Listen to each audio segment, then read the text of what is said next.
Dengan namamu yang maha pengasih dan maha penyayang, dengan namamu diawali setiap perbuatan insan.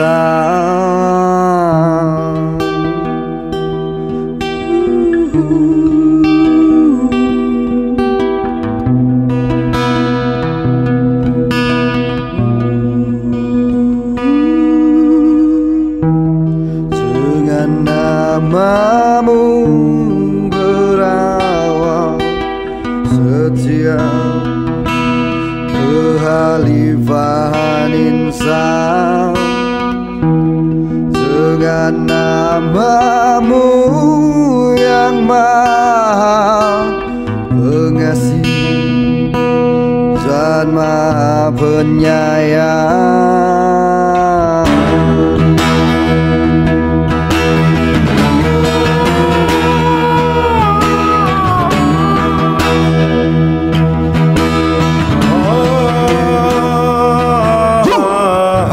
Bismillah, Bismillah, Bismillah,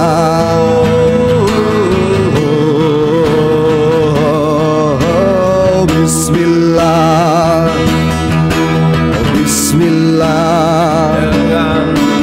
Bismillah, Ya Rahmanhu Ya Rahimhu, Bismillah, Bismillah, Bismillah, Ya Rahmanhu Ya Rahimhu, Bismillah, Bismillah, Bismillah, Ya Rahmanhu Ya Rahimhu, kasih sayang adalah pondasi segala sifat dan laku. Bismillah, dengan namamu Ya Rahmanhu Ya sadarilah Rahimhu, tajali pada segala sesuatu. Dengan namamu maka berjalanlah memakmurkan bumi.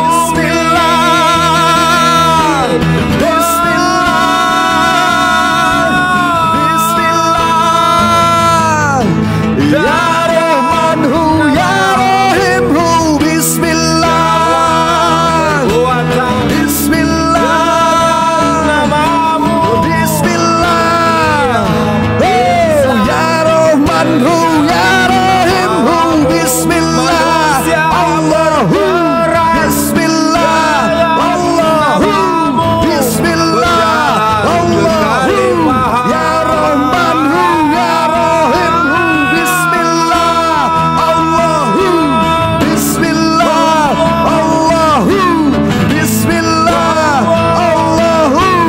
Ya Rahmanhu Ya Rahimhu.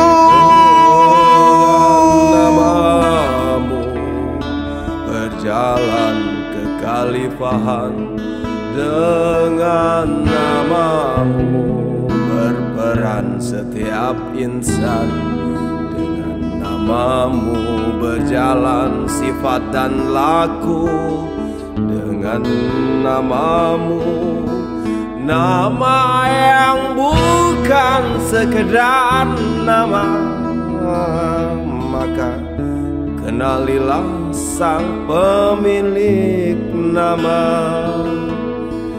Allahumma salli ala Sayyidina Muhammad.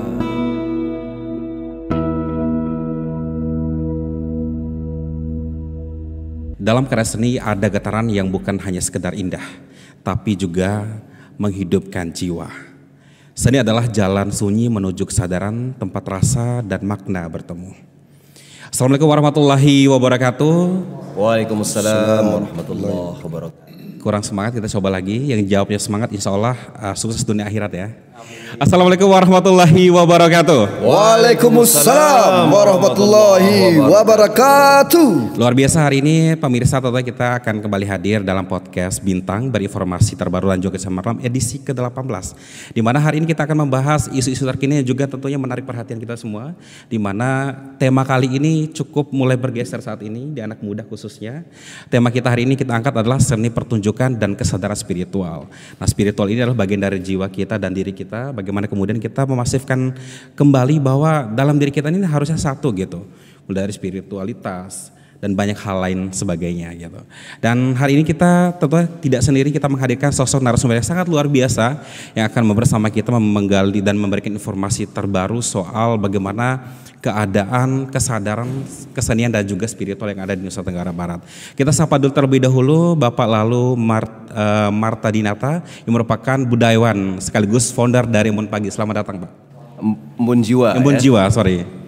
Embun Jiwa. Siap ya. Terima kasih Abang host ya, sehat selalu. Kalau di Embun Jiwa itu selain Assalamualaikum warahmatullahi wabarakatuh, kita juga punya tagline sehat, sejahtera, bahagia. Itu doa. Sejahtera dan bahagia. Iya. Dan kita juga hari ini kita menghadirkan sosok yang sangat luar biasa juga, Bapak Nurholis, peneliti musik tradisional sekaligus musisi. Selamat datang, Pak. Selamat datang, terima kasih kakak host. Jadi saya ucapkan salam Embun Jiwa dulu, salam sehat sejahtera bahagia. Luar biasa. Dijawab dong.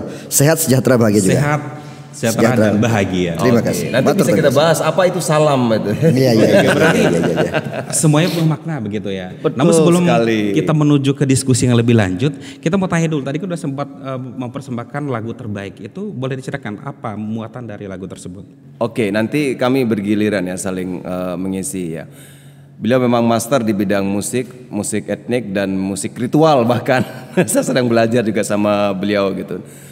Nah, itu tadi judulnya adalah Bismillah, salah satu bagian dari kitab Mengenal Diri, Menyadari Sang Sejati. Jadi Allah izinkan Embun Jiwa ini menyelesaikan satu kitab dari perjalanan spiritual. Bagaimana melakukan perjalanan? Nah, nanti kita diskusikan ya. Jadi dari perjalanan spiritual itu lahirlah kitab ini, Mengenal Diri, Menyadari Sang Sejati. Salah satu chapter, salah satu bagian itu judulnya Bismillah. Nah, itu yang kami nyanyikan tadi. Kalau di Indonesiakan Bismillah dengan nama Allah, atau bahasa yang lain menerjemahkan bersama Allah, dengan nama Allah, atas nama Allah, atau bersama Allah. Ya, similar, sama lah, seumpama lah dengan itu. Nah, jadi di Bismillah ini kita mencoba menggali sebetulnya apa sih Bismillah. Kita teringat ketika Rasulullah SAW itu menyampaikan bahwa untuk mengawali suatu apapun ya tidak dikatakan ibadah kalau tidak diawali dengan Bismillah. Jadi harus Bismillah, mau makan, mau minum, mau berkarya, Bismillah. Kami terus merenungi di Embun Jiwa, apakah yang dimaksudkan itu hanya ucapan Bismillah? Apakah cukup misalnya dengan mengucapkan Bismillahirrahmanirrahim lalu selesai perkara dalam mengawali suatu pekerjaan, makan dan minum? Ternyata bukan. Jadi kata Bismillah itu hanya stimulus untuk mengingatkan akan kedalaman makna. Jadi sebelum kita mengamalkan itu terlebih dahulu, jadi tadi kami sempat diskusi sebelum kita mulai, karena ada 4 tahapan: tahu, paham, sadar, melakukan atau mengamalkan. Nah, sebelum kita mengamalkan, ini kan mengamalkan baru pada tahapan pengetahuan saja, belum memahami, apalagi menyadari apa itu Bismillah. Jadi kita mencoba mengelaborasi dengan dalam bagian Bismillah ini adalah apa sih hakikatnya dari Bismillah itu sendiri? Dengan nama Allah, bersama nama Allah. Maka ketika engkau mengatakan dengan nama Allah, misalnya nih ada seseorang, ada undangan di provinsi untuk satu rapat koordinasi antar dinas. Lalu Pak Kadis ada tugas luar daerah. Nah, lalu diutuslah kabak atau kepala bagian atau kepala divisi atas nama Pak Kadis. Jadi kapasitasnya menghadiri rapat koordinasi itu adalah Kadis, karena mewakili, mengatasnamakan Kadis.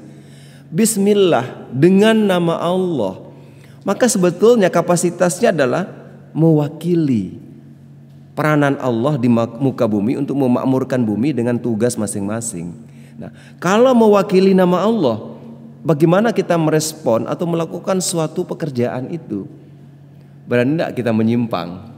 Berani enggak kita tidak sungguh-sungguh? Dan lebih dalam, beranikah engkau mengakui bahwa engkau yang melakukan segala kebaikan? Bukankah engkau melakukan kebaikan itu atas nama dia? Berarti dia dong yang engkau atas namakan yang melakukan kebaikan itu sejatinya. Maka ada satu kaidah, segala keburukan itu atas perbuatan tanganmu sendiri, dan segala kebaikan itu sesungguhnya adalah dari sisi Sang Maha Pencipta, Allah Subhanahu wa taala. Demikianlah kira-kira. Luar biasa. Nah, kalau tadi udah dapat perspektif dari Bapak Lalu Martinata, kita juga sekarang beralih ke Mas Nurholis. Ini gimana nih dapat divisualisasikan melalui lagu itu, apa melatar belakangi sampai akhirnya hari ini lagu itu tercetus gitu untuk kita saksikan bersama. Ya, jadi di dalam ilmu bunyi itu kan ada namanya human resonation atau resonasi bumi. Nah, itu kalau di dalam ilmu psikologi dia lebih cenderung kepada frekuensi 432. Nah, 432 frekuensi itu umumnya kalau kita mendengarkan di dalam musik-musik yang hari ini, tonika hari ini, dia lebih ke nada-nada yang gelap, deep, minor. Minor bahasa sederhananya, tapi tidak saya sederhana itu sebetulnya. Saya hanya mencoba mengejawantahkan kepada bahasa yang paling sederhana. Dia lebih gelap. Nah, sehingga resonasi human ketika saya menciptakan chord itu, itu mungkin sedang terkoneksi sehingga memunculkan inspirasi dari progressive chord seperti itu. Itu awalnya hanya ya duduk aja di rumah lalu mencoba grounding. Grounding itu artinya kaki menapak ke tanah, mencoba merasakan getaran yang ada di tanah, lalu kemudian saya mencoba menutup mata dan ada transfer ya energi, atau dalam bahasa sedimannya imajinasi lah dikatakan, atau kalau bahasa lebih lanjutnya bisikan-bisikan aneh misalnya gitu kan. Nah, kemudian terciptalah progressive chord itu dengan membaca naskahnya mengenal diri menjadi sang sejati, muncullah karya seperti itu. Wow, luar biasa ya. Berarti Bismillah ini kan berarti bentuk spiritual ya. Bisa digambarkan Mi, untuk spiritualitas sendiri itu seperti apa sih harusnya? Oke, spiritual itu apa sih sebetulnya? Atau kesadaran spiritual itu apa? Ini suatu kondisi pribadi. Memang spiritualitas ini sangat privat, sifatnya sangat pribadi. Jadi ini adalah suatu kondisi pribadi atau seseorang yang dia memahami, mengenal dirinya sendiri secara lebih mendalam, diri zahir maupun diri batinnya. Karena yang kita sebut diri ini yang mana sih sebetulnya? Nah, kalau kita tunjuk ini diri, misalnya Mas Hos dipanggil siapa nih? Rangga. Mas Rangga. Kalau ditanya Rangga itu yang mana? Coba tunjuk misalnya, Rangga itu yang mana? Oke, itu yang ditunjuk adalah dadanya Rangga. Tapi kesini Mas Rangga pakai apa? Kendaraan, motor ataupun mobil. Oh, itu mobilnya Mas Rangga. Oh, itu rumahnya Mas Rangga. Itu bajunya Mas Rangga. Terus Rangganya mana? Oh, itu tubuhnya Rangga, kepalanya, tangannya. Nah, itu yang kita selami. Mana sih sebetulnya yang disebut dengan diri? Lalu apa hubungannya dengan alam semesta ini? Apa sih sebetulnya rahasia dari alam semesta ini? Hubungannya dengan diri. Kemudian melanjutkan pada perenungan, lalu apa sih hubungannya ini diri, alam semesta dan Sang Maha Pencipta? Makanya tadi Bismillah dengan nama Allah. Yang paling esensi sebetulnya Allah, atau apapun sebutannya. Kalau Sasak nyebutnya nenek kaji sak kuasa, atau Sang Pangeraning Sejati, atau apapun sebutannya, God itu bahasa Inggrisnya kan, Rob bahasa Arab, Allah Tuhan yang Maha Esa kalau Negara Kesatuan Pancasila, Negara Kesatuan Republik Indonesia pada poin pertama sila pertama itu. Nah, tapi sudah kenal, baru tahu nama, tapi sudah memahami, sudah menyadari, sudah mengenal Allah tidak? Rangga baru tahu nama, ini baru kita ketemu nih. Saya belum kenal Rangga, tapi sekarang sudah tahu karena sudah bertemu. Tapi apakah saya sudah kenal Rangga? Belum. Baru bertemu, kita belum ngobrol banyak, kita belum pergi bareng, belum ke gunung, belum ke hutan, belum ke laut, atau kita belum minum dan makan bareng. Dari interaksi itu baru akhirnya saya kenal Rangga. Seperti itu. Jadi kesadaran spiritual itu adalah kondisi seseorang yang mengenal diri dan alam semesta serta hubungannya dengan Sang Maha Pencipta. Lalu bagaimana semua itu terwujud dalam cara dia berpikir, cara dia bersikap, cara dia bertindak. Nah, cirinya sebetulnya puncak dari semua itu yang akan dituju apa? Kalau di Al-Quran kan sudah dibilang, la khaufun alaihim walahum yahzanun. Itu cirinya. Mereka nggak khawatir lagi, nggak gelisah, nggak sedih. Apapun yang terjadi, apapun yang datang dan pergi, apapun yang hilang dan diberi, yang dikasih maupun yang diambil, itu tidak mempengaruhi dia. Nah, kegelisahan itu kan terkait dengan kekhawatiran di masa depan. Kesedihan itu terkait dengan sesuatu yang tidak diinginkan yang terjadi di masa lalu. Nah, orang yang sudah sampai pada kesadaran spiritual ini, tidak lagi dia berlaku gelisah dan sedih, tapi yang berubah menjadi tenang dan bahagia. Nah, itulah kenapa Ambon Jiwa sehat, sejahtera, bahagia. Doa untuk diri sendiri dan semesta dan semuanya. Seperti itu. Luar biasa, dan Ambon Jiwa ini juga tentunya mengantarkan kita semua untuk menyadari bahwa ternyata step atau fase itu ada gitu ya. Betul. Mulai dari tidak tahu, akhirnya setelah tahu kita akhirnya juga menyimpulkan hasil. Iya, memahami atau menyadari dan kemudian melakukan hal melakukan itu. Baru kita lakukan. Karena kita bisa jadi melakukan sesuatu tanpa kita sadari, jadi tanpa makna. Betul. Jadi kita mestinya menyadari terlebih dahulu apa yang kita lakukan gitu. Kalau dari segi musik sendiri, memaknai spiritualitasnya seperti apa? Kesadaran spiritual. Iya. Musik, bahkan kalau kita bicara Islamic spiritual ya, Hazrat Inayat kan mengatakan bahwa dunia ini diawali oleh bunyi. Jadi dulu semua ini hening.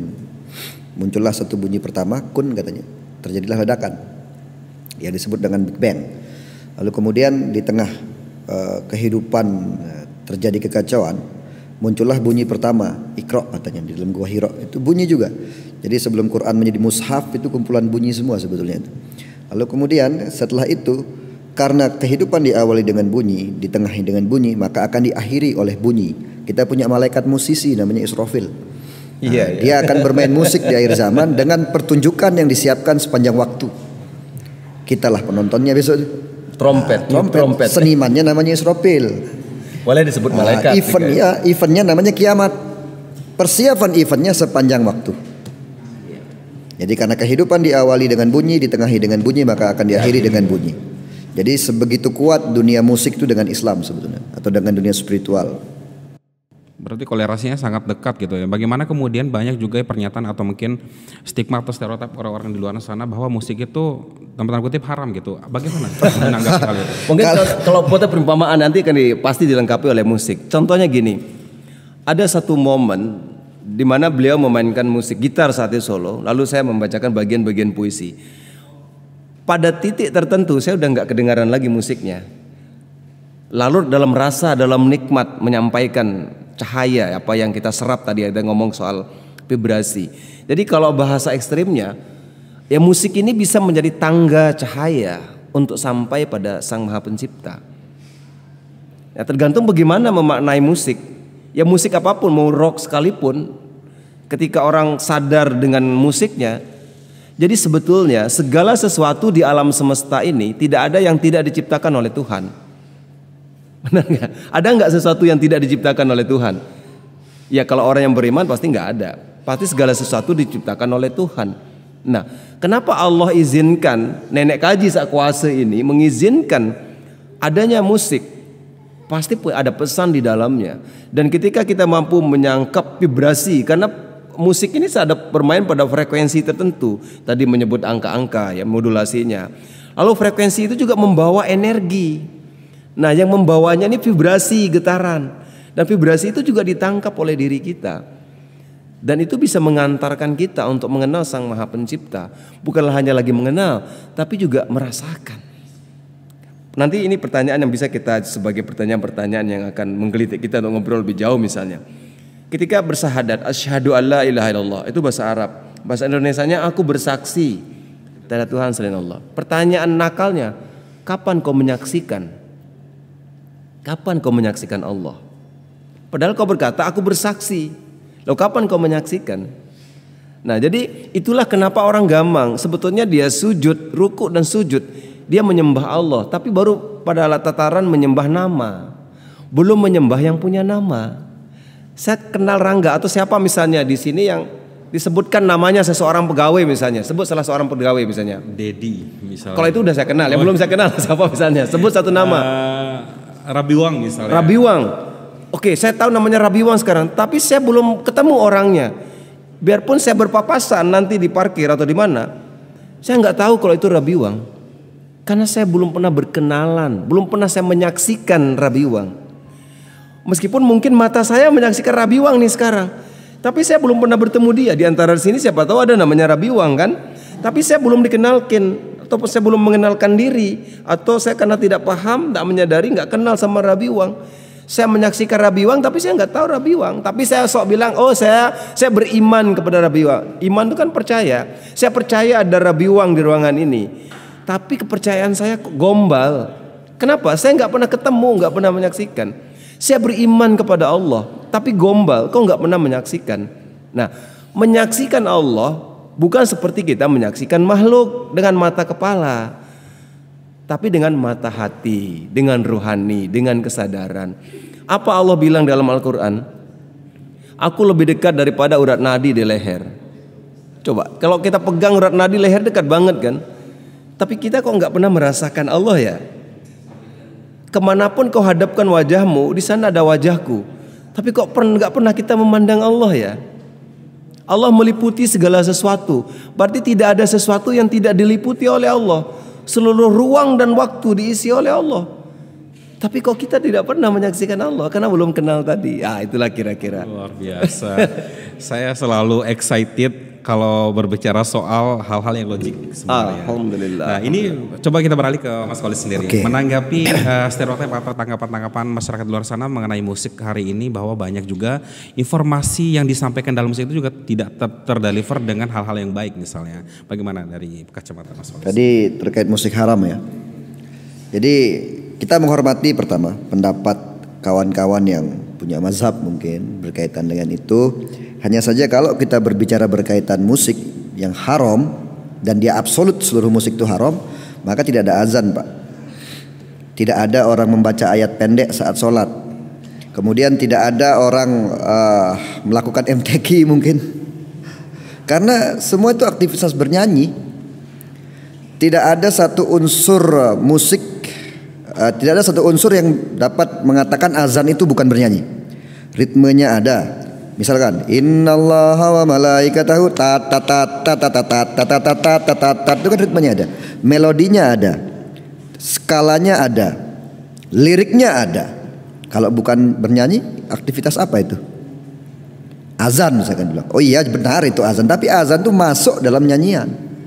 Sama ketika kita membaca ayat pendek ketika sholat, misalkan baca Al-Fatihah saat sholat maghrib, isya dan subuh, itu pun kita sedang bernyanyi, sedang melakukan nyanyian. Zikir la ilaha illallah tat tat tat tat tat tat tat tat tat tat, itu pun sedang bermusik kita tuh. Lalu kalau dibilang haram ya suruh aja diam muazzin itu kan gitu. Jangan azan, haram musik. Kalau bilang mau haram absolut itu. Nah maka ditafsir dulu musik itu yang apa maksudnya gitu. Karena bahkan di dalam kajian filsafat musik, diam itu pun musik.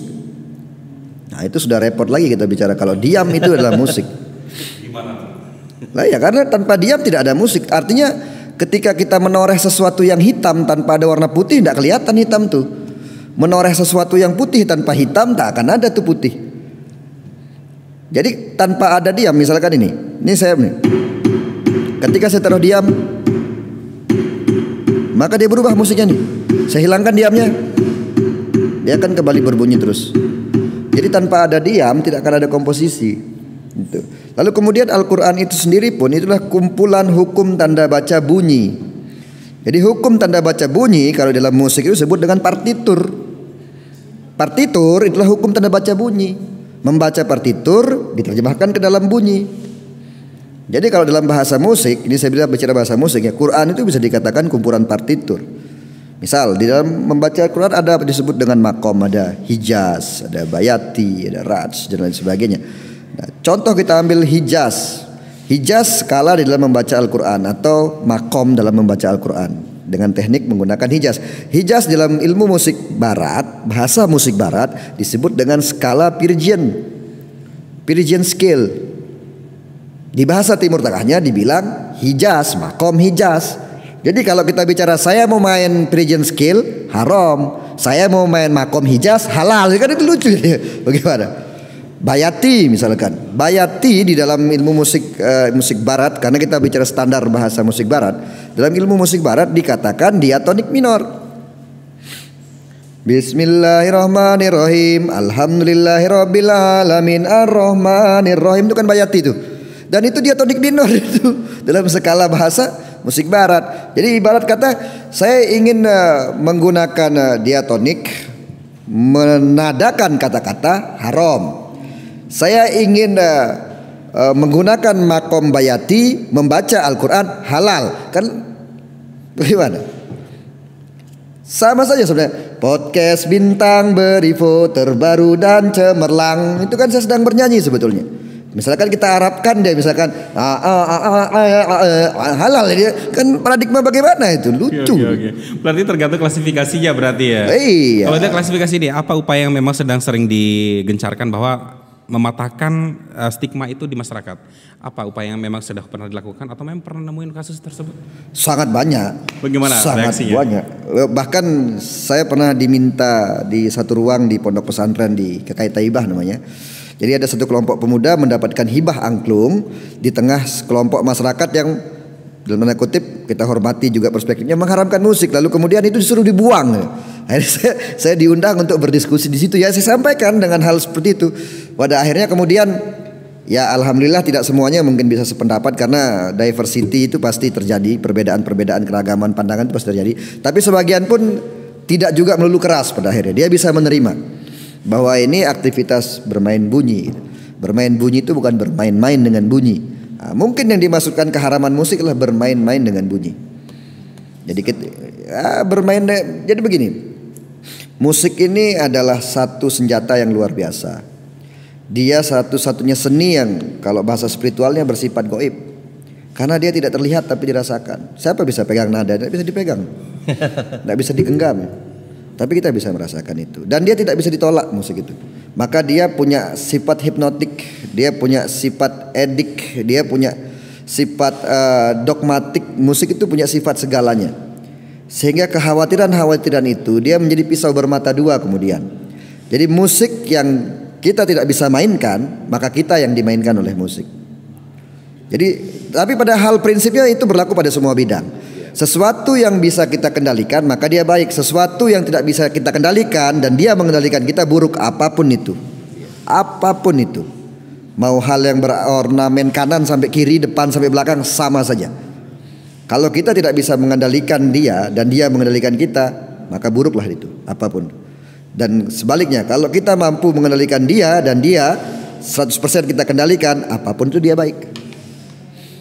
Ya, nah kuncinya itulah mengendalikan sadar. Ya, tambahan poinnya bahwa tetap kita menghargai, bahkan bukan di atasnya menghargai, kita menyayangi, mencintai perbedaan itu.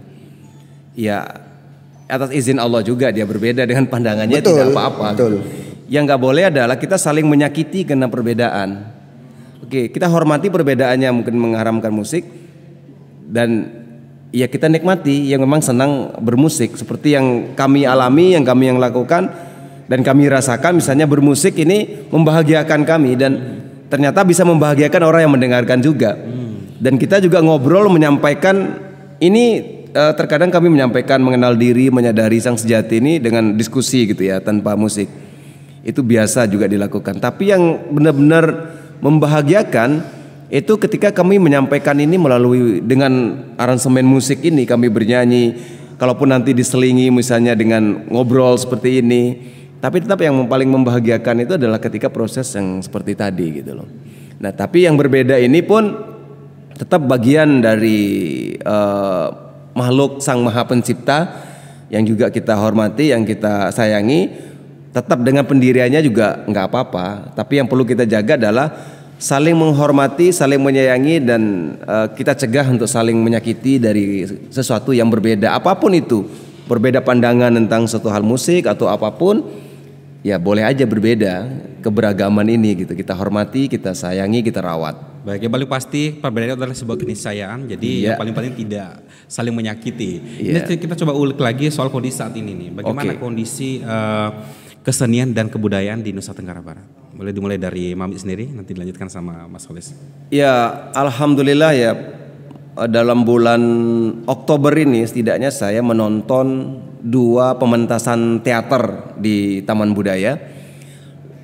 Salah satunya ada Dende Tamari ya. Kemudian ada juga, kemudian saya lihat ada festival kebudayaan atau apa pelajar gitu.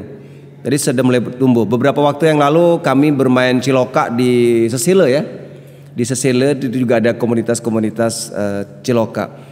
Kami berbahagia dengan pertumbuhan dan yang masih hidup di beberapa komunitas-komunitas. Meskipun kami sangat berharap ada dalam hal ini sebetulnya tidak hanya pemerintah daerah ya, baik provinsi maupun kabupaten kota, tapi juga corporate, perusahaan, organisasi untuk bisa memberikan penghargaan, apresiasi dan dukungan bagi teman-teman budayawan dan seniman di dalam berkarya. Kita bisa membangun sinergi sebenarnya ya, seperti itu.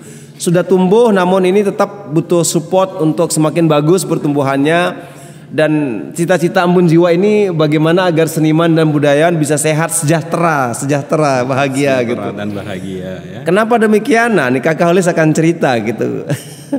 Kegelisahan, meskipun nggak boleh gelisah ya, tapi apalah sebutannya, ini harapan ya. Kalau dari Mas Holis sendiri gimana melihat kenyataan atau keadaan di NTB saat ini mengenai kesenian dan juga kebudayaan? Kalau Kakak Marta tadi sisi positifnya, saya sisi negatifnya biar seimbang ya, gitu kan. Hitam dan putih. Iya, hitam dan putih kan begitu. Kalau saya sih rasanya naas kalau saya. Tumbuh betul. Tumbuh iya, tetapi naas. Karena sampai hari ini terop masih lebih dihargai daripada seniman. Jadi nyewa terop itu bisa 400.000, senimannya 50.000. Sound system itu disewa 3,5 juta, 4 juta bahkan. Senimannya 100.000. Jadi objek itu lebih dihargai daripada subjek. Sedangkan di negara kita katakan ya, atau di wilayah lah di luar Lombok atau Nusa Tenggara Barat yang kehidupannya baik seniman itu, atau di negara-negara dengan peradaban yang maju, selalu pembangunan sumber daya manusia itu sangat-sangat dihargai, bahkan lebih daripada objek itu sendiri. Karena manusia itu yang penting. Objek itu instrumen. Kalau manusianya down, ya objek mau sehebat apapun objeknya tidak ada pengaruh. Tapi sebaliknya kalau manusianya great, objeknya mau bagaimanapun bentuknya bisa diangkat sama manusia itu. Nah ini kebalik di NTB ini dalam kasus seni. Sound system lebih dihargai daripada seniman. Sehingga seniman rata-rata ketika kita ajakkan, ayo perform, saya mau pasang sound dulu. Memilih pergi pasang sound. Lalu kita berharap kreativitas muncul di Nusa Tenggara Barat. Nah, bagaimana bisa maju? Wong senimannya aja nggak dihargai. Lalu kemudian kita berharap ekonomi kreatif tumbuh di NTB. Bagaimana yang pelaku ekonomi kreatifnya dihargai dulu dong. Bukan daripada objeknya dulu baru subjeknya, kebalik nih, subjeknya dulu yang dihargai. Gitu. Jadi seniman tidak berbondong-bondong jadi vendor sound system kemudian, tidak berbondong-bondong jadi vendor terop kemudian gitu. Tidak berbondong-bondong menjadi hal-hal di luar kesenimanan. Mereka pede dengan kegiatan seninya, mereka pede dengan kreativitasnya dan mereka hidup dengan itu. Maka bisa maju dia. Buktikan. Lihat Bali, Jogja, Jakarta, kota-kota besar yang menghargai seniman loh. Berarti program yang dicanangkan oleh pemerintah sendiri yang bernama Aircraft Mania ini belum tersampaikan dengan jelas gitu. Bagaimana kondisi seniman dan juga kebudayaan di Indonesia, khususnya di NTB. Ya jadi begini. Kalau berbicara program lalu kemudian reportnya itu merupakan data yang berbasis pada statistik, lalu kita menyimpulkan sebagai indeks keluarannya bahwa dia rate-nya sekian, itu hanya formalistik bagi saya. Karena rasanya kita bisa lihat sendiri di sekitar kita. Jadi contoh misalkan begini, anggap satu lembaga mengeluarkan angka perkawinan dini di NTB rendah dan angka perceraian di NTB rendah, menurun dia bilang. Cuman kalau kita masih mendengar musisi-musisi menciptakan lagu Bebalu Malaysia, janda ditinggal nikah, dan itu masih booming, masih viral, bohong itu. Kenapa? Karena seniman itu jujur, dia mencerminkan apa yang dia rasakan, lalu kemudian pendengar itu merasakan senasib dengan karya itu, maka dia akan viral karena senasib. Relate dengan saya mendengar, saya mengkonsumsi. Akhirnya itu menjadi manifestasi terkait apa yang saya rasakan lagu itu kan, dan diserap lalu ada perasaan yang sama oleh sekelompok orang, viral dia. Jadi kalau lagu Bebalu masih viral, diciptakan lagi Bebalu viral, maka masih banyak angka janda. Bohong statistik itu. Iya. Bohong itu. Karena kalau lagu kan berarti bentuk representatif dari hati yang ke-deliver. Betul. Jadi dari apa yang disampaikan dari hati akan sampai ke hati, dan rasa tidak pernah bohong. Tapi ruah sering berbohong. Data sering berbohong, tapi rasa itu tidak pernah berbohong. Tapi yang paling pasti kita coba masifkan lagi dengan melalui podcast dan tayangan ini. Kita juga pengen mengajak generasi muda khususnya untuk aware gitu ya terhadap situasi dan kondisi budaya di NTB gitu. Karena kalau kita bisa lihat anak muda saat ini juga cukup abai gitu. Bagaimana tanggapan Mami melihat keadaan NTB saat ini dengan anak mudanya? Oke, kita mendengar ya cukup abai ya. Tapi di satu sisi saya juga melihat ada perhatian yang cukup. Sementara yang kita lihat panggung berkebudayaan, tapi dalam artian sempit ya. Kenapa? Karena seni itu hanya salah satu bagian dari kebudayaan. Seni hanya salah satu. Jadi luas sekali kebudayaan ini kan. Kita bertani ya juga bagian dari kebudayaan kan sebetulnya. Kita acara begawe atau apa, kita bertemu kajian juga itu bagian dari kebudayaan. Sementara yang kita lihat misalnya di katakanlah taman budaya di Udayana ataupun di lapangan umum ketika ada perform atau apa, antusias itu tinggi. Nah, yang kurang memang panggung, ruang dan waktu yang cukup bagi semua pelaku seni budaya ini untuk perform, untuk menunjukkan karyanya gitu. Di samping saya setuju dengan Kakek Holis soal poin penghargaan bagi seniman, ini PR apresiasi ya bagi seniman apapun bentuknya. Ya tidak hanya materi hanya salah satu, dan itu memang kita berharap seperti itu untuk keseniman secara keseluruhan, bukan hanya Embun Jiwa ya, tapi Embun Jiwa sendiri juga sedang menyuarakan itu untuk seluruh pelaku seni dan budaya di NTB. Dan kemudian semua itu bagaimana juga bisa dihargai, sudah mulai ada tumbuh. Nah, yang diperlukan adalah ruang yang lebih banyak, waktu yang lebih banyak bagi para kelompok-kelompok seni, individu maupun kelompok seni untuk perform, menunjukkan karyanya. Semua diberikan kesempatan yang rata, yang sama untuk mereka bisa tampil menyajikan karya-karyanya. Karena kalau karya itu juga tidak dipublish, tidak ditunjukkan, ya ada sih karya-karya yang dia hanya sendiri, mungkin di rumah tidak ditunjukkan, tapi kurang juga bertumbuh. Jadi karya ini memang ya ini amal jariah ya, harus disampaikan gitu. Nah, tapi seniman tentu punya keterbatasan untuk dia menyampaikan sendiri. Dia bisa bernyanyi, bermusik, membuat puisi, membuat lagu dan lain sebagainya, berciloka. Tapi dia tidak mampu mendatangkan panggung atau tidak mampu menjangkau, tidak mampu tampil di panggung. Nah, panggung atau ruang kreatif ini yang dibuka. Kita bahagia ada kreatif mania ya, makmur mendunia itu. Nah, kita ingin dinas instansi terkait yang bertanggung jawab di bidang seni dan budaya untuk menumbuhkan kreativitas ini lebih berjuang, lebih bekerja lebih keras, bekerja lebih sungguh, membuka diri lebih lebar lagi kepada semakin banyak seniman dan budayawan.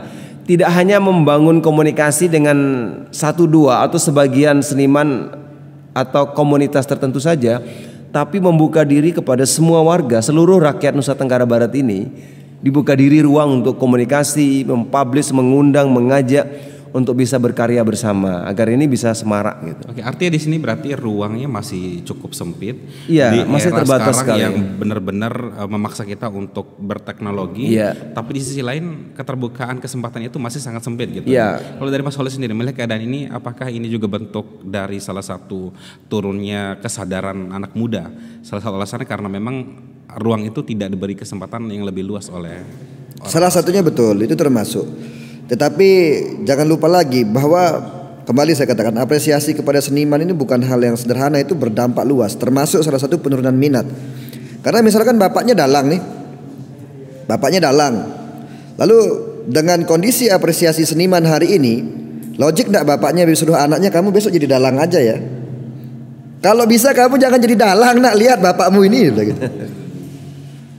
Jadi termasuk misalkan dia punya saudara yang kebetulan punya talenta atau kebetulan punya bakat kesenian, lalu dia dibandingkan tuh sama ibunya, lihat tuh kakakmu yang jadi seniman tuh gitu hidupnya kayak gitu, kamu nggak usah deh. Bagaimana nggak nurun? Kalau pada zaman dulu periode klasik kita katakan ya, seniman itu sangat dihargai Pak. Jadi bahkan sebelum kita pentas, zaman dulu ini, sebelum negara Indonesia merdeka misalkan, itu sapi dipotongin tuh. Ya seharga satu sapi itu berapa tuh? Belum lagi ketika kita diundang kopi, gula, beras semua tuh harus include. Karena pada masa itu belum ada istilah uang misalkan. Jadi apresiasi itu tidak melulu soal uang sebetulnya. Hanya saja hari ini cara mengapresiasi yang paling sederhana adalah uang. Sederhana ya, bukan kalau yang paling minimal ya kata-kata terima kasih, paling minimal itu. Tapi yang paling sederhana itu adalah uang. Nah hari ini bahkan sampai apresiasi sederhana pun kita masih minimal. Ya kadang-kadang sering 2M kan, makasih Mi, makasih Mas gitu. Nah itu, sedangkan dia mempersiapkan karya ini 6 bulan loh, bayangkan 6 bulan lalu dipentaskan, Kakek Marta hanya dapat 20.000 udah ceritanya. Bagaimana? Membuat karya 6 bulan, sudah berapa effort yang dikeluarkan di situ, waktu, tenaga dan lain sebagainya. Bahkan dia juga mengeluarkan uang mungkin untuk bensin dan sebagainya. Bukan hal melulu uang bentuk kertas, tapi alokasi terhadap uang kepada suatu objek. Dia keluarkan juga bensin, makannya dia, kuota dan sebagainya selama 6 bulan. Tenaga dia keluarkan selama 6 bulan. Lalu setelah goals itu dia karyakan, apresiasinya bagi-bagi sama teman cuma sama-sama 20.000. Lalu berharap kreativitas maju? Oh enggak lah. Enggak lah. Berarti dorongan yang seperti itu tuh memang harus patut diperhatikan karena untuk menumbuhkan rasa semangat yang berikutnya gitu ya. Oh, iya. Saya sepakat tadi sih, satu hal yang paling miris adalah ketika kita tidak menghargai tenaga profesional. Salah satunya mungkin penyanyi segala macam itu juga harusnya saat ini mulai digencarkan gitu, karena ya pada akhirnya mereka yang akan menjadi spot centernya. Betul, betul. Dengan usaha mereka yang cukup panjang harusnya tidak dihargai dengan hanya sekedar uang yang tidak seberapa itu, tapi bentuk penghargaan tetap mereka tumbuhkan kreativitasnya melalui dihargai tadi. Tapi memang ini menjadi salah satu PR bersama untuk kita semua, dan tentu ini harapan juga untuk anak muda, tetap jangan patah semangat untuk tetap harus berkarya begitu ya. Lalu kemudian sekarang kita berbicara mengalami pergeseran yang saat ini mungkin kita coba pantau di beberapa media sosial khususnya kecimol. Bagaimana nih secara umum dulu, kecimol tuh apa sih sebenarnya? Jadi kecimol yang embrio awal tidak seperti ini bentuknya. Itu awalnya tumbuh di Lombok Timur tuh kesenian tuh, di seputaran wilayah Mas Bage. Dan tumbuhnya kecimol awal-awal itu masih banyak menggunakan alat-alat yang bersifat tradisi Sasak, seperti penting, jidur dan lain sebagainya. Hanya saja memang sifatnya sudah berjalan, dia sudah mulai diarak pada saat itu. Lalu kemudian ya ini saya kurang lebih ya sekitar tahun 2000-an 2005-an lah, mulailah muncul embrio-embrio menggunakan alat-alat drum band.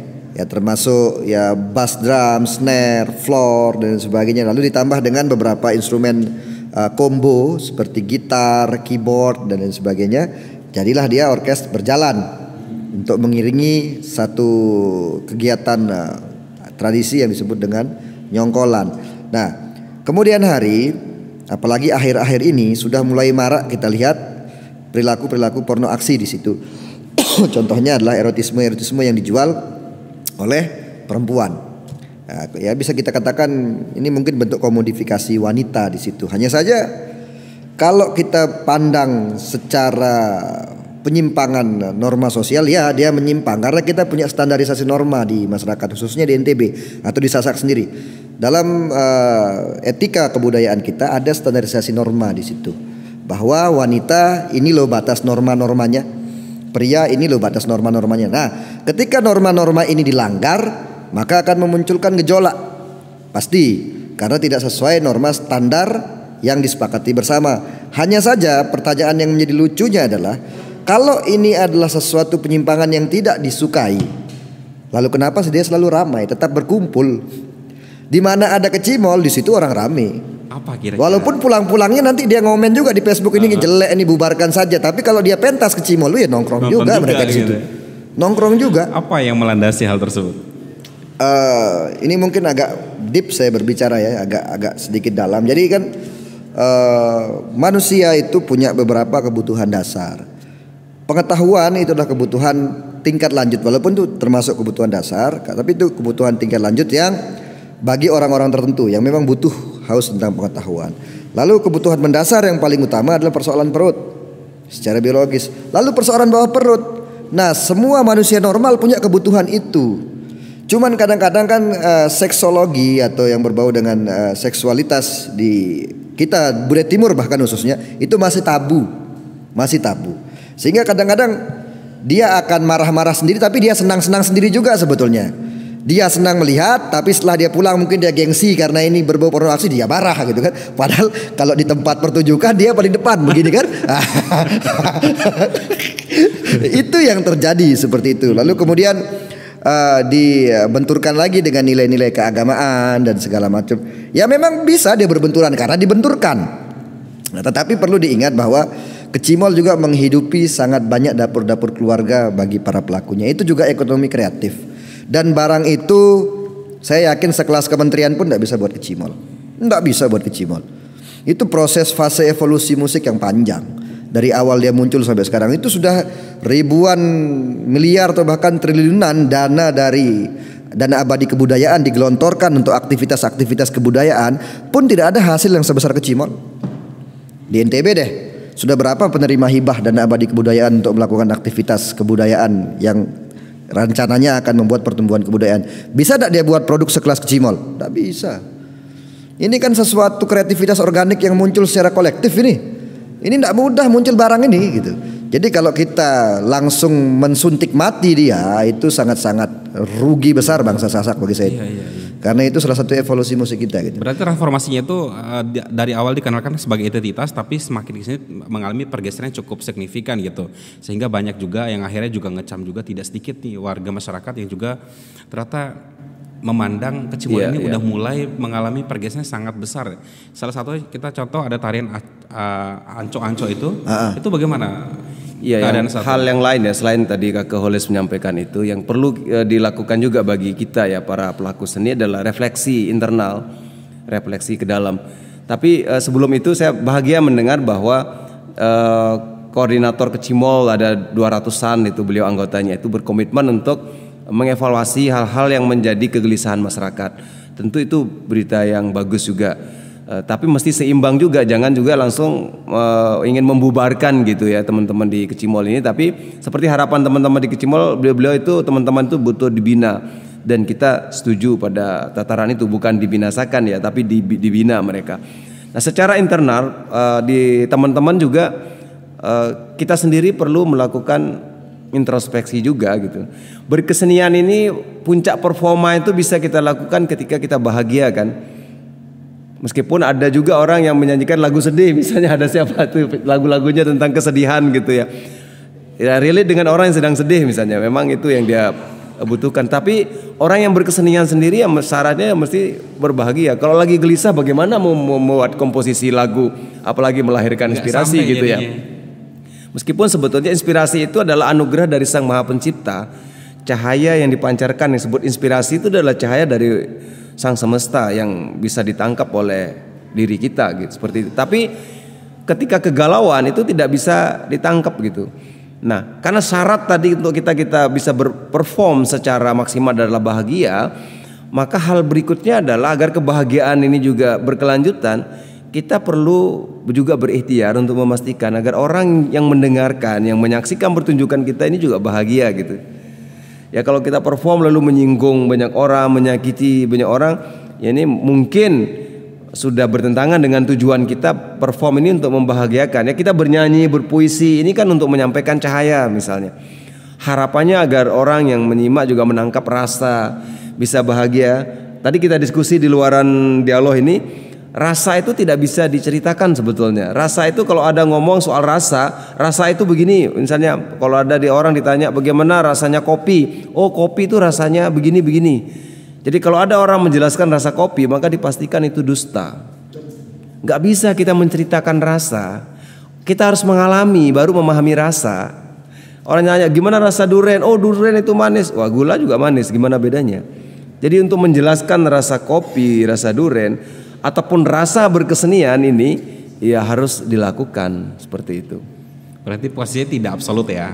Rasa itu harus dirasakan dulu gitu. Tidak bisa dijelaskan dengan kata-kata atau penjelasan apapun. Harus gitu. dialami. Makanya pengalaman kalau nggak dialami tidak akan pernah mendapatkan pengalaman, dan rasa diraih dari mengalami. Dan itu juga tadi menarik, sempat menyinggung soal asosiasi kepala Kecimol itu yang jadi koordinator AKNTB. Asosiasi Kecimol ya. Apa kepanjangan dari AKNTB?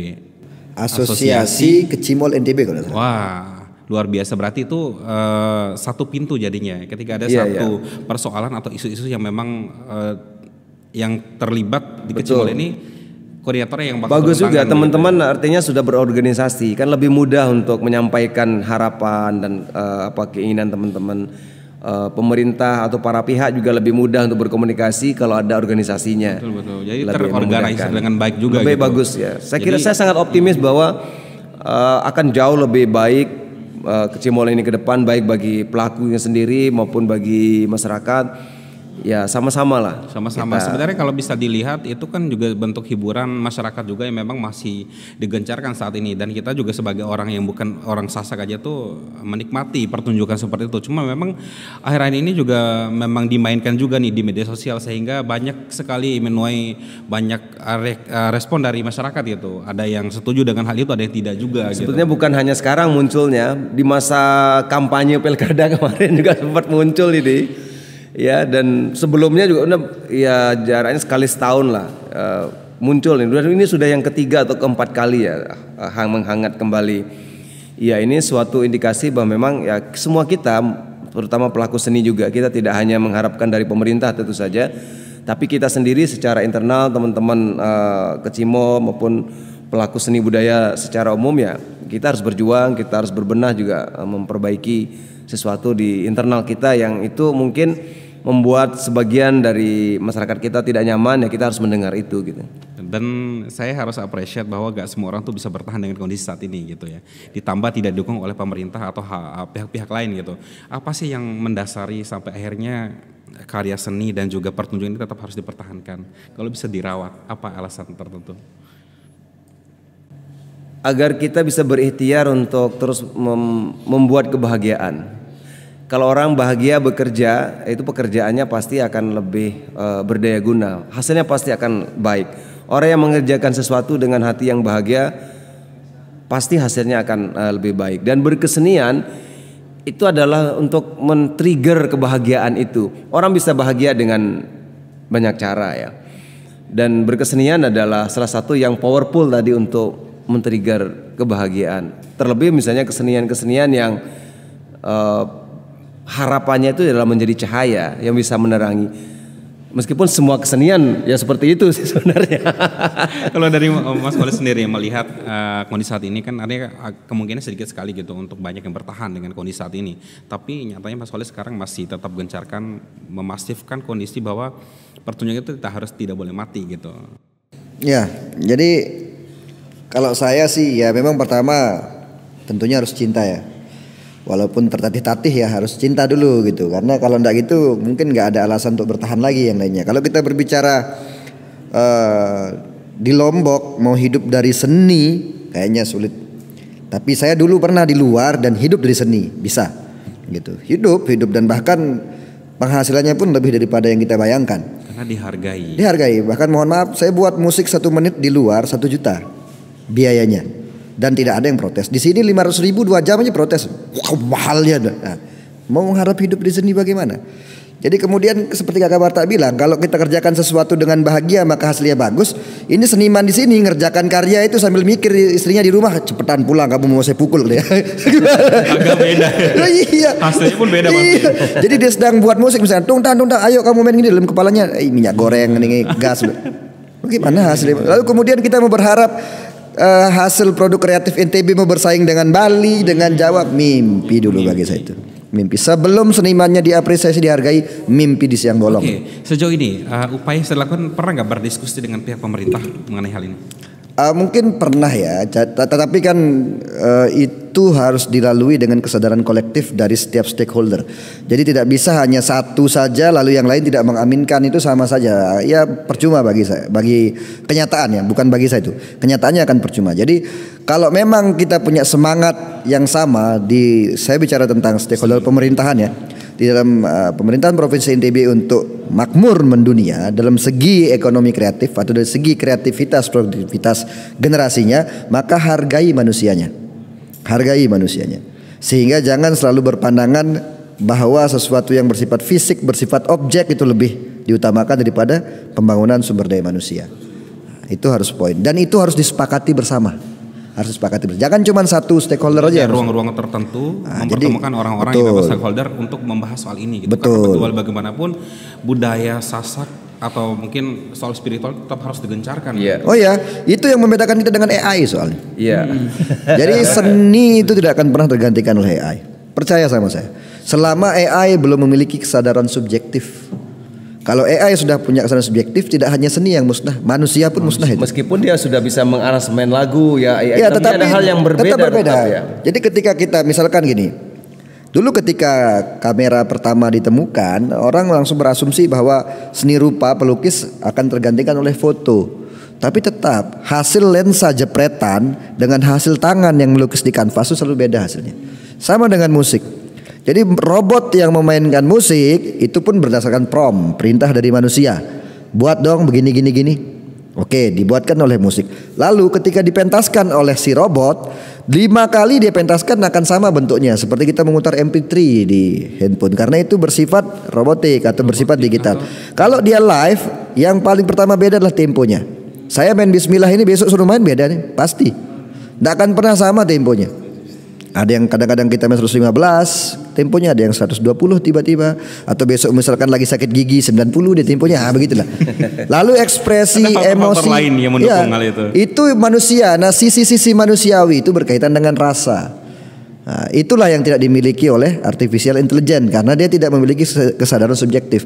Jadi ada dua, kalau saya sempat diskusi sama kawan psikolog musik, ada dua yang tidak akan tergantikan oleh AI menurut dia. Dan saya aminkan itu. Satu, olahraga. Karena kalau sudah robot yang olahraga itu manusia tidak ada berarti. Dua, olah rasa. Jadi kalau sudah robot yang berolah rasa, maka dia punya kesadaran subjektif dari robot itu, berarti manusia sudah tidak ada. Gitu. Menarik, luar biasa. Kalau dari Mami sendiri melihat hal ini bagaimana? Iya, kedua-duanya mesti jalan. Kita sendiri memang harus berjuang juga. Namun ya mesti didukung dengan keberpihakan kepada pelaku seni dan budaya yang ada di NTB. Program-program juga tidak hanya program-program fisik. Ya selama ini sampai sekarang sih masih kita lihat bahwa program-program fisik masih persentase yang jauh lebih besar ya. Karena memang lebih cepat terukur, misalnya rapat jalan, bangun saluran, bangun bendungan, perbaiki jalan. Oke, itu penting gitu ya. Tapi support juga untuk membangun kesadaran spiritual, kecerdasan atau disebut dengan kecerdasan spiritual, emosi, membangun kebudayaan, membuka ruang seni untuk bisa berkreasi, memberikan panggung bagi sebanyak mungkin individu ataupun komunitas, itu juga perlu gitu. Karena itu juga bagian dari peradaban. Karena peradaban atau adab itu dihasilkan oleh apa sih sebetulnya? Apakah adab itu dihasilkan dari pembangunan fisik, atau adab itu dihasilkan dari satu proses pendidikan dan penyadaran kebudayaan ini di antaranya. Belajar juga sebetulnya bagian juga dari kita berkebudayaan gitu. Nah, ini yang menjadi harapan kita bahwa seimbang dia antara pembangunan ruang tadi fisik dengan juga pembangunan rasa gitu. Diri kita, kalau kembali kepada diri tadi itu, ada diri zahir, diri batin. Diri zahir nih disiapin kopi sama ada snack, kan ada jajan kotak itu. Untuk kebutuhan diri zahir kita, perut lapar, terisi. Karena tubuh daging ini berasal dari saripati tanah. Maka dia butuh juga asupan dari saripati tanah yang berupa makanan. Apapun makanan, mau kue, mau apa, itu kan dari beras atau dari buah, ya dari tanah juga. Yang diolah adalah saripatinya, yang diserap oleh tubuh agar tubuh ini tumbuh dan mendapatkan energi. Itu tubuh zahir. Tapi di dalam diri yang menjadikan diri ini hidup kan ada ruh atau diri batin. Nah, ini juga butuh makanan sebetulnya. Luar biasa. Ini juga butuh makanan. Nah, makanannya itu adalah rasa tadi itu. Berarti saya juga di sini agak sedikit ya bahagia juga hari ini karena memang dapat insight yang sangat luar biasa gitu. Bagaimana kemudian NTB saat ini hanya berfokus pada pembangunan fisik aja, namun Tidak hanya berfokus tapi tetap ada perhatian, tapi komposisi perhatiannya kurang seimbang. Tetap ada perhatian karena ada taman budaya, ada kegiatan festival seni, ada festival Islam segala macam kemarin itu yang juga melibatkan teman-teman pelaku kesenian. Ada itu, namun belum cukup untuk memberi ruang bagi begitu banyak pelaku-pelaku seni budaya di NTB ini. Komposisinya yang kita harap sudah ada tapi masih kecil.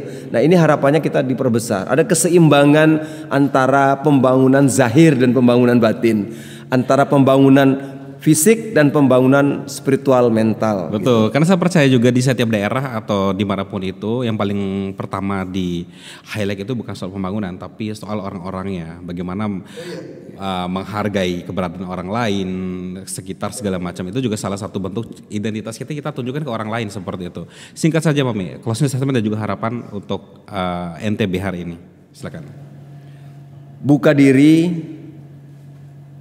kenali diri, sadari bismillahirrahmanirrahim. Sadari bismillahirrahmanirrahim. Jadilah pengasih dan penyayang bagi semesta. Luar biasa. Saya apa Solis, silakan. Closing statement dan juga harapannya untuk kita semua.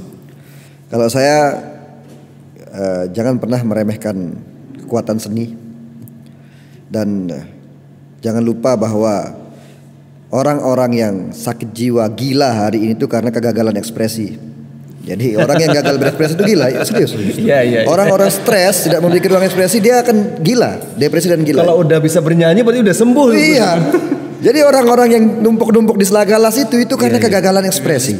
Dia tidak mampu mengekspresikan dirinya, maka dia gila. Mungkin kita bisa difasilitasi untuk bisa nyanyi di sana ya. Oh, menarik. Itu yang pertama. Jadi jangan pernah meremehkan seni, dan ruang ekspresi itu sangat penting. Lalu kemudian percaya diri bahwa generasi NTB ini banyak yang kreatif dan tidak kalah dengan generasi luar. Saya jamin, saya menyaksikan itu bahwa generasi NTB kita ini penuh dengan orang-orang kreatif. Hanya tinggal kita sentuh mereka dan apresiasi mereka. Oh, luar biasa. Boleh tepuk tangan dulu untuk kita semua di sini. Dan yang paling pasti kita hari ini juga dapat insight sangat luar biasa, berdasarkan informasi dan juga mungkin ilmu-ilmu yang disampaikan oleh sesepuh kita yang baru saja menyampaikan banyak hal. Salah satu hal yang di sini ingin saya highlight adalah kesempatan itu sebenarnya ada, cuman ruangnya sempit. Maka dari situ saya berharap teman-teman atau siapapun yang ada di sini silakan berekspresi saja, temukan ruang sendiri untuk berbahagia. Oke. Kalau belum ada ruangnya, temukan ruang sendiri. Jadi oleh pasti teman-teman sobat NTB hari ini terima kasih banyak atas kebersamaannya. Harusnya kita akan lebih banyak ngobrol lagi sebenarnya. Tapi karena terhalang waktu, saya tertarik sekali membahas soal ini karena menyangkut hubungan manusia dan juga keberadaan kita saat ini gitu. Karena walau bagaimanapun spiritualitas dan juga kesenian itu juga harus berdampingan begitu. Betul. Dan gak kerasa kita sudah 1 jam akhirnya membersamai diskusi kita yang sangat luar biasa pada kesempatan kali ini. Saya Rangga Madisa mewakili seluruh kru yang bertugas pada kesempatan kali ini. Akhirnya undur diri. Wabillahi taufik walhidayah. Wassalamualaikum warahmatullahi wabarakatuh. Waalaikumsalam warahmatullahi wabarakatuh. Luar biasa. Siap, luar biasa. Terima kasih.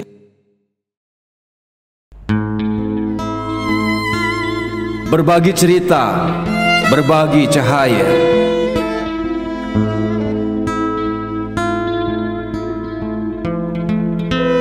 Ku bagi-bagi berita, bukan sekedar cerita, tetapi ia memiliki makna. Kusebarkan informasi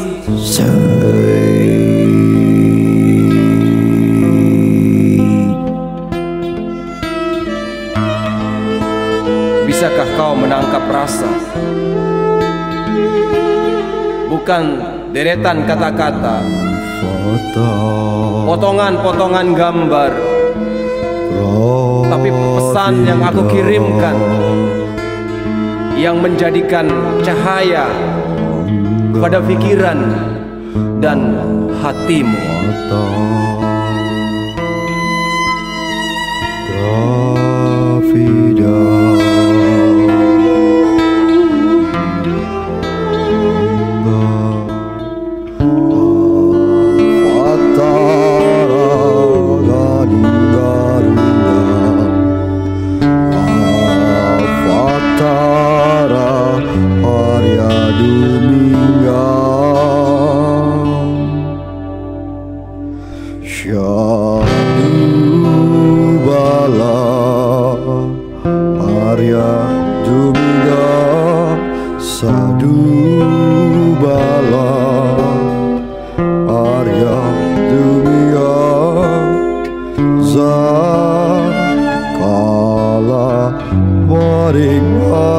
zena za waringaraze.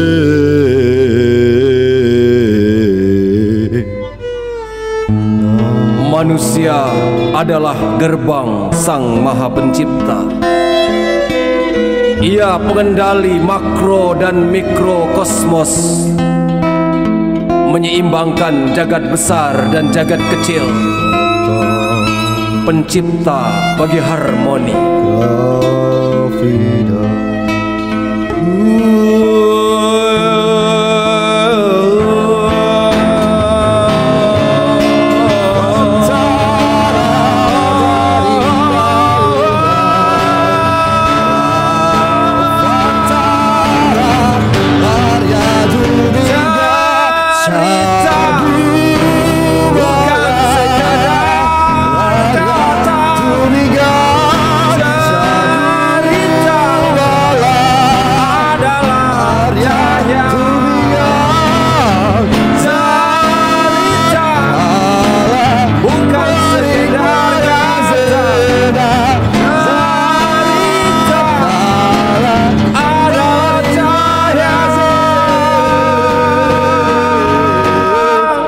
Menjadi jembatan bahagia, mendatangkan pasangan, mendatangkan kemakmuran, mendatangkan kebahagiaan, mengubah rasa, mengumpul karya, persembahan cinta.